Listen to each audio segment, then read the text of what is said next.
आमतौर पे जब किसी मेडिकल डायग्नोसिस की बात होती है ना, तो वहाँ एक खास तरह की सटीकता की उम्मीद की जाती है। बिल्कुल, मतलब एक प्रिसिजन होता है वहाँ पर। हाँ, जैसे मान लीजिए किसी के हाथ में चोट लगी और वो डॉक्टर के पास गया, तो एक्सरे मशीन की स्क्रीन पर एक टूटी हुई सफेद लाइन साफ नजर आ जाती है। सही बात है। डॉक्टर तुरंत बता देगा कि हड्डी टूटी है या नहीं, कोई कंफ्यूजन नहीं होता। एग्जैक्टली।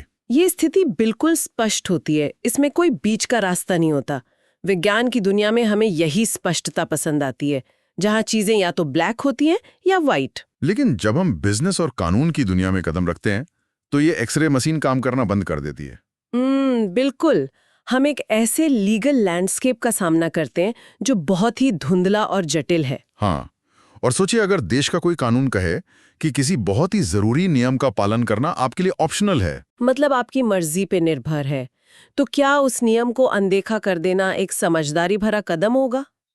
यही आज का हमारा मेन सवाल है। बिल्कुल, और इसी सवाल को सुलझाने के लिए आज हम ये गहराई से विश्लेषण कर रहे हैं। हाँ, आज के हमारे इस डीप डाइव का विषय है पार्टनरशिप फर्म का निर्माण, खासकर इसका रजिस्ट्रेशन और नॉन रजिस्ट्रेशन के प्रभाव। और इसके लिए हमारे पास जो सोर्सेज हैं वो काफी सॉलिड हैं। हमने इंडियन पार्टनरशिप एक्ट 1932 के प्रोविजंस और सुप्रीम कोर्ट के रीसेंट केस लॉस को खंगाला है।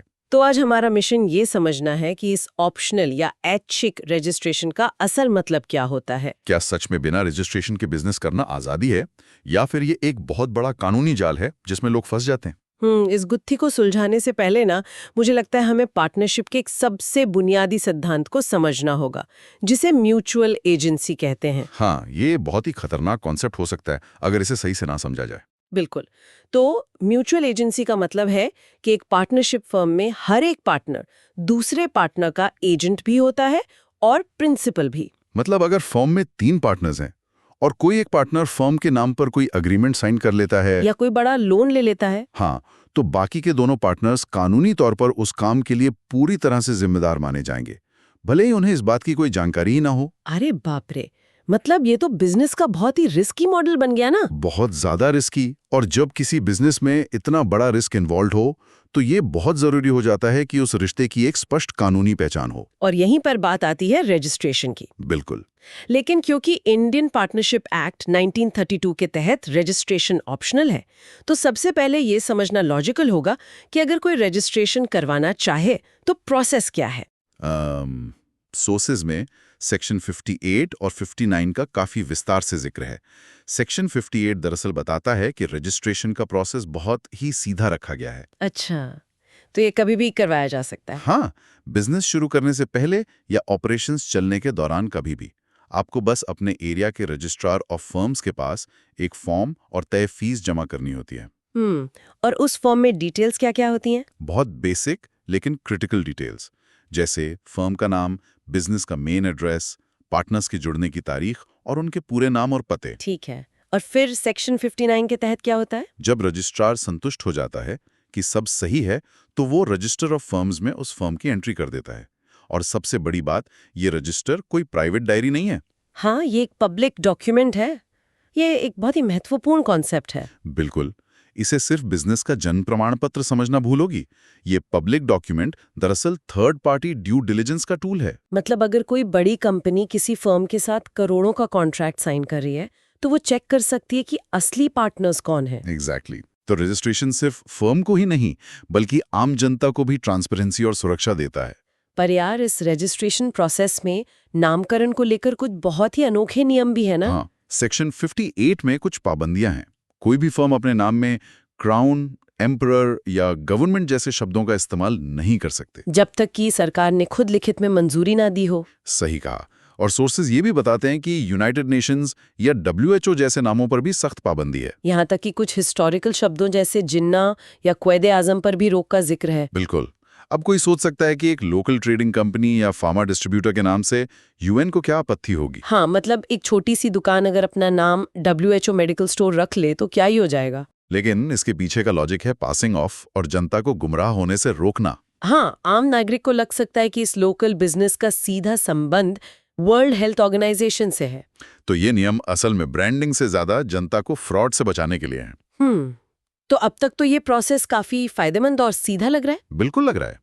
तो फिर बिजनेस ओनर्स इसे क्यों टालते हैं, और अगर टाल दिया तो कानून उनके साथ कैसा बर्ताव करता है? और यहीं से हम आते हैं इस विश्लेषण के सबसे क्रिटिकल हिस्से पर, सेक्शन 69। सेक्शन 69 ये तो असल में एक बहुत बड़ा कानूनी ट्रैपडोर है। बहुत बड़ा। देखिए, इंग्लिश लॉ में अगर फर्म रजिस्टर नहीं होती तो सीधा आर्थिक जुर्माना लगता है, फाइन देना पड़ता है।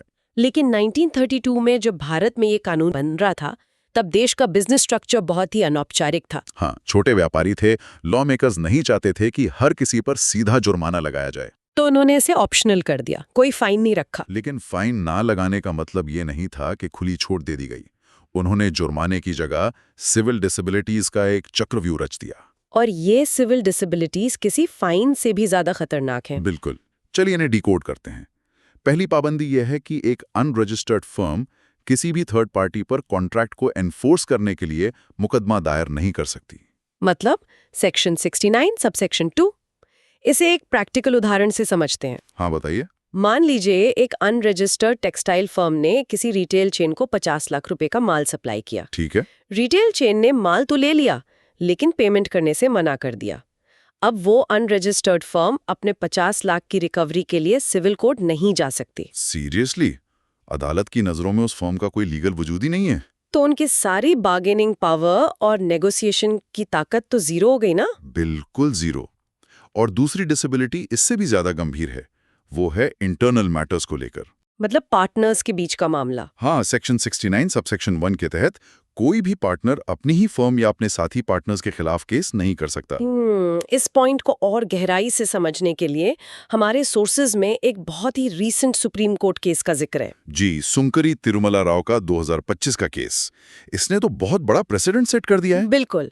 इस केस में सवाल ये था कि क्या अनरजिस्टर्ड फर्म का कोई पार्टनर रिकवरी के लिए केस कर सकता है, खासकर तब जब बिजनेस अभी शुरू ही हुआ हो। हाँ, क्योंकि अक्सर लोगों को लगता है कि अभी तो बस शुरुआत है, तो अदालत थोड़ी नरमी बरतेगी। पर सुप्रीम कोर्ट ने इस गलत फहमी को पूरी तरह से दूर कर दिया। बिल्कुल, कोर्ट ने बहुत सख्त रवैया अपनाते हुए कहा कि सेक्शन 69 की पाबंदी पूर्ण है, एब्सोल्यूट है। मतलब कोई भी पार्टनर दूसरे पार्टनर पर पैसे की रिकवरी के लिए केस फाइल नहीं कर सकता, भले बिजनेस बिल्कुल शुरुआती चरण में क्यों न हो। सोचिए, एक पार्टनर ने लाखों इन्वेस्ट कर दिए, फर्म रजिस्टर नहीं है और विवाद हो गया, तो वो अपना पैसा वापस मांगने के लिए कोर्ट की मदद ले ही नहीं सकता। वो अपने ही पार्टनर्स के सामने पूरी तरह से असहाय हो जाता है। ये केस एक परफेक्ट उदाहरण है कि कैसे ऑप्शनल वर्ड एक बहुत बड़ी कानूनी भूल साबित हो सकता है। अब आते हैं सेक्शन 69 की तीसरी डिसेबिलिटी पर, जो मुझे थोड़ी मजाकिया भी लगी। हाँ, वो सेट ऑफ वाला नियम। एग्जैक्टली। सोर्सेज बताते हैं कि एक अनरजिस्टर्ड फर्म 100 रुपए से ऊपर का कोई सेट ऑफ क्लेम नहीं कर सकती। पहले ये समझना होगा कि सेट ऑफ का कानूनी मतलब क्या है। मान लीजिए किसी थर्ड पार्टी ने अनरजिस्टर्ड फर्म पर 10,000 रुपए के बकाया के लिए केस किया। ठीक है। लेकिन उसी फर्म को उस थर्ड पार्टी से पुराने 5,000 रुपए लेने थे। तो नॉर्मल स्थिति में फर्म कह सकती है कि इस 5,000 को उस 10,000 में एडजस्ट कर दो। हाँ, ताकि सिर्फ 5,000 ही देने पड़े। लेकिन क्योंकि फर्म अनरजिस्टर्ड है, कानून कहता है आप 100 रुपए से ज्यादा का सेट ऑफ नहीं मांग सकते।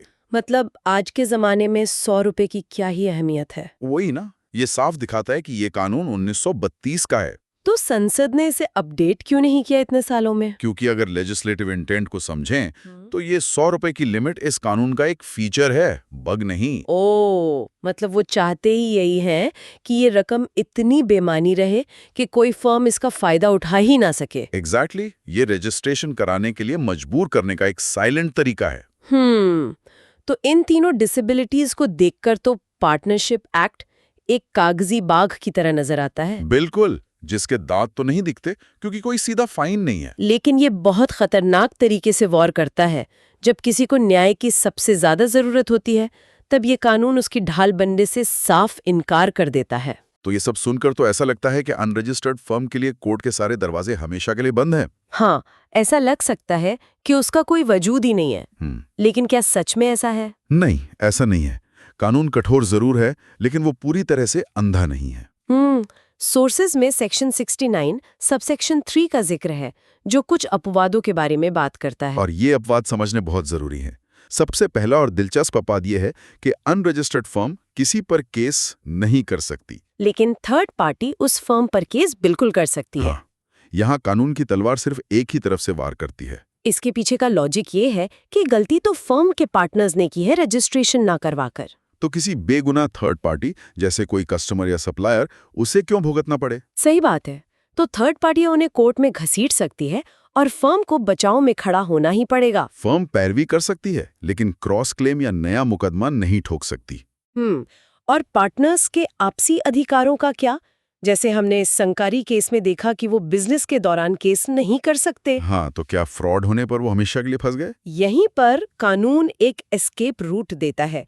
पार्टनर्स के पास फर्म को पूरी तरह खत्म करने यानी डिसोल्यूशन के लिए कोर्ट जाने का अधिकार हमेशा रहता है। और एक बार डिसोल्यूशन की प्रक्रिया शुरू हो गई तो अदालत उन्हें अपना हिसाब मांगने या प्रॉपर्टी में से हिस्सा लेने की इजाजत दे देती है। इसमें मुझे बहुत बड़ी विडंबना नजर आती है। कैसी विडंबना? देखिए, जब बिजनेस चल रहा होता है, आप उसे बचाना चाहते हैं, पैसे रिकवर करना चाहते हैं, तब कोर्ट के दरवाजे बंद रहते हैं। हाँ। लेकिन जैसे ही आप हार मान लेते हैं और बिजनेस को दफनाने का फैसला करते हैं, अदालत अचानक मदद करने के लिए तैयार हो जाती है। ये तो है।